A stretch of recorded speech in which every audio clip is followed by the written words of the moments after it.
बिस्मिल्लाहिर्रहमानिर्रहीम। अस्सलाम वालेकुम। आज के इस लेक्चर के अंदर हम चैप्टर नंबर 5 का लेक्चर नंबर 7 डिस्कस करेंगे और आज का हमारा टॉपिक होगा रेट्रोवायरसेस एंड एचआईवी। सबसे पहले हम रेट्रोवायरसेस को डिफ़ाइन करेंगे। तो इसकी डेफिनेशन के अंदर हमने चार बातें लिखनी हैं। कौन कौन सी? कि रेट्रोवायरसेस ऐसे वायरसेस हैं जिनका जीनोमिक मटेरियल आरएनए पे कंसिस्ट करता है। दूसरी बात कि ये इन्वेलप्ड वायरस हैं। तीसरी बात कि ये स्फेरिकल होते हैं। चौथी बात कि ये ट्यूमर कॉज करते हैं, मतलब इनकी वजह से ट्यूमर बनता है, कैंसर बनता है। और कैंसर के लिए या ट्यूमर के लिए दूसरा वर्ड यूज़ किया जाता है ऑनको, या आप जब कैंसर की स्टडी करते हैं तो ऑनकोलॉजी, तो उसी से वर्ड निकला है ऑनको वायरसेस। मतलब ऐसे वायरसेस जो कैंसर कॉज करेंगे उनको हम ऑनको वायरसेस कहते हैं। रेट्रोवायरसेस को हम ट्यूमर वायरसेस भी कहते हैं और बहुत ही सिंपल लैंग्वेज के अंदर हम इनको कैंसर वायरसेस भी कह सकते हैं। अगर हम रेट्रोवायरसेस का डायमीटर देखें तो वो 100 नैनोमीटर होता है। उसके अलावा हम अपने इस टेक्स्ट के अंदर जो रेट्रोवायरस की एग्जांपल स्टडी करेंगे वो है ह्यूमन इम्यूनो डेफिशिएंसी वायरस, मतलब एचआईवी, जो कि एड्स काज करता है। और एड्स की फुल फॉर्म है acquired immuno deficiency syndrome. Immuno deficiency क्यों बोला जाता है? क्योंकि इसके अंदर पर्सन की जो इम्यूनिटी है वो बिल्कुल ख़त्म हो जाती है। और उसके अलावा जब कोई भी दूसरा बैक्टीरिया या कोई दूसरी डिज़ीज़ के जो एजेंट्स हैं वो अटैक करते हैं बॉडी पे, तो बॉडी अब उसको डिफेंड नहीं कर सकती। तो इस वजह से एड्स जिस पर्सन को होता है तो उसको और भी बहुत ज़्यादा बीमारियां लग जाती हैं। अब कुछ वायरसेस ऐसे होते हैं जो होस्ट स्पेसिफिक होते हैं, रिसेप्टर स्पेसिफिक होते हैं। मतलब कि वो किसी ख़ास ऑर्गेनिज्म को इफ़ेक्ट करेंगे और उस ख़ास ऑर्गेनिज्म के अंदर किसी ख़ास सेल के ऊपर अटैक कर सकते हैं। लेकिन कुछ वायरसेस जो हैं वो ऐसे हैं जो होस्ट स्पेसिफिक नहीं होते, मतलब कि वो किसी भी सेल के ऊपर किसी भी वक्त अटैक करके उसको नुकसान पहुंचा सकते हैं। अब क्योंकि हमने इस टेक्स्ट के अंदर एच को डिस्कस करना है तो ये यहाँ पे इसकी डायग्राम है। इसकी डायग्राम के अंदर हम सारे स्ट्रक्चर्स देखेंगे और उन स्ट्रक्चर्स का क्या फंक्शन होगा वो भी हम उसको स्टडी करेंगे। तो आप बिल्कुल सेंटर के अंदर अगर हम इसके जीनोम के ऊपर फोकस करें तो इसके जीनोम में आरएनए जीनोम मौजूद है। ठीक है, मतलब कि इसका जो जेनेटिक मटेरियल है वो आरएनए है। और उस आरएनए के बाहर एक प्रोटीन कोट है जिसको प्रोटीन कैप्सिका कह सकते हैं हम। तीसरी जो चीज़ है वो ये है कि इसके बाहर इन्वेलप मौजूद है जिसको इन वायरल इन्वेलप बोला गया। और उसके अलावा इसके ऊपर कुछ स्पाइक्स, प्रोटीन स्पाइक्स भी मौजूद होती हैं जो कि इसकी अटैचमेंट में इसको हेल्प करती हैं। और सबसे बेसिक और मेन चीज़ जो इसके अंदर है वो है रिवर्स ट्रांसक्रिप्टेज एंजाइम, जो कि वाइट कलर के अंदर इस डायग्राम के अंदर शो किए गए हैं। अब रिवर्स ट्रांसक्रिप्टेज एंजाइम का फंक्शन सुन लें। रिवर्स ट्रांसक्रिप्टेज एंजाइम जो है आरएनए से या आरएनए को यूज़ करके डीएनए स्ट्रैंड बनाते हैं। क्यों बनाते हैं? क्योंकि हमारी बॉडी के अंदर न्यूक्लियस के अंदर डीएनए मौजूद होता है। तो डीएनए जो है वो डीएनए के साथ ही अटैच हो सकता है।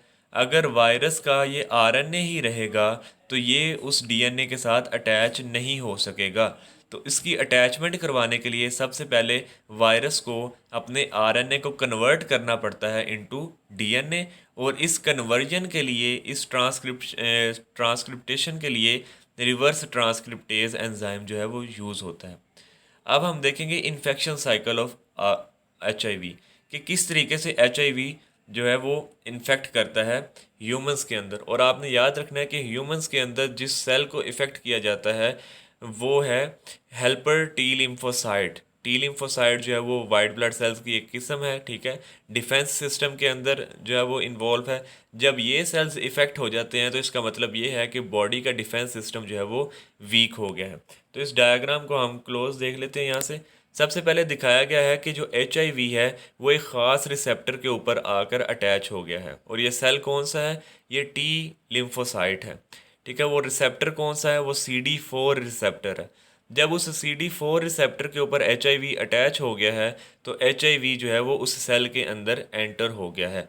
एंटर होने के बाद उसकी सारी ब्रेकडाउन हो गई है, वो अनकवर आप कह सकते हैं हो गया या अनकोटेड हो गया। आप देख सकते हैं कि स्पाइक्स और जो दोनों स्ट्रैंड्स हैं आरएनए के वो अब साइटोप्लाज्म के अंदर मौजूद हैं। अब उन स्ट्रैंड्स के साथ जो है वो रिवर्स ट्रांसक्रिप्टेज भी मौजूद था।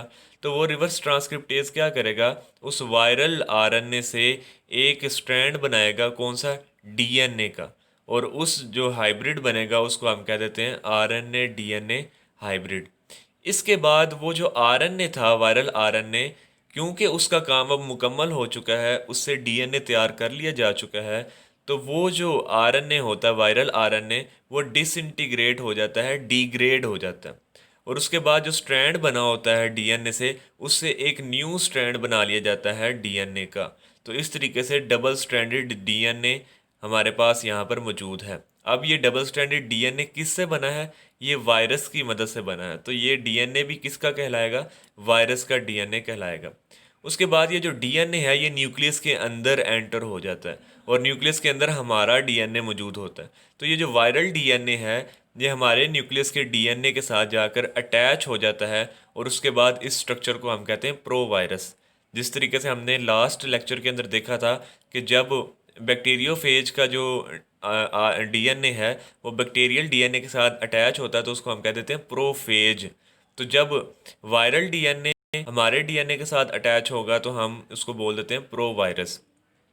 फिर वो जो प्रो वायरस बनता है, उसके बाद वो इस मेटाबॉलिक मशीनरी के ऊपर काबू कर लेता है और उसके बाद जो है वो आरएनए और प्रोटीन्स बनाना शुरू कर देता है। और सबसे लास्ट के ऊपर क्या होता है कि उन वायरल प्रोटीन्स, उन वायरल आरएनए की पैकिंग की जाती है और पैकिंग करने के बाद वो उस सेल की प्लाज्मा मेम्ब्रेन से होते हुए बाहर आ जाते हैं। और आप लोगों ने यहाँ पर एक बात याद रखनी है कि जो वायरस का बाहर वाला एनवेलप होता है वो किससे बनता है? वो होस्ट की सेल मेम्ब्रेन से बनता है। आप इस डायग्राम के अंदर देख सकते हैं कि किस तरीके से अंदर सिर्फ जो वो बॉक्सेस बने हुए हैं। वो बॉक्सेस क्या हैं? वो प्रोटीन कोड्स हैं और उनके अंदर जीनोम है। अभी इनके बाहर इन्वेलप नहीं है, लेकिन जैसे ही वो सेल से बाहर आता है तो वो सेल मेम्ब्रेन उसके गिर्द जो है वो मौजूद होती है और उस सेल मेम्ब्रेन से फिर वायरस का जो है वो इन्वेलप बन जाते हैं। अब लास्ट के ऊपर कि HIV से प्रिवेंशन किस तरीके से की जा सकती है, मतलब कि हमें क्या क्या जो है वो एहतियाती तदाबीर करनी चाहिए। तो बॉडी फ्लूइड्स जो हैं, अगर उनकी ट्रांसफ्यूजन होगी तो उससे ये वायरस फैल सकता है। ठीक है, सेक्सुअल कांटेक्ट से फैल सकता है। अब बॉडी फ्लूइड से क्या मुराद है?